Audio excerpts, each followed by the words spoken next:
বলিউডের জগৎটা কি আসলেই এতটা চকচকে? পর্দার পেছনে যে গল্পগুলো লুকিয়ে থাকে সেগুলো শুনলে আপনি চমকে উঠবেন। আজ আমরা বলছি দঙ্গল খ্যাত অভিনেত্রী ফাতিমা সানা শেখের সেই চমকপ্রদ অভিজ্ঞতার কথা, যেখানে অভিনয়ের প্রথম দিকে তাকে করতে হয়েছিল কঠিন বাস্তবতার মুখোমুখি। ফাতিমা সানা শেখ, যিনি তার অসাধারণ অভিনয়ের জন্য প্রশংসা পেয়েছেন দঙ্গল, লুডু এর মতো সিনেমায়, তিনি সম্প্রতি তার কাস্টিং কাউচ অভিজ্ঞতা নিয়ে মুখ খুলেছেন। দক্ষিণ ভারতের সিনেমা জগতে তার প্রথম কাজের সময় এক প্রযোজক সরাসরি জিজ্ঞেস করেছিলেন, কাজের জন্য সবকিছু করতে রাজি তো?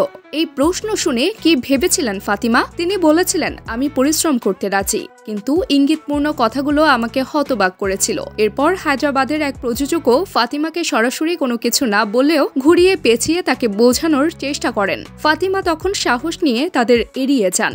দেখতে চেয়েছিলাম কত নিচে নামতে পারেন তিনি, কিন্তু ফাতিমা হার মানেননি। তার পরিশ্রম আর প্রতিভার জোরেই আজ তিনি বলিউডের অন্যতম প্রতিভাবান অভিনেত্রী। তাবাসসুম হক, আনিকা, দৈনিক আওয়ার বাংলাদেশ।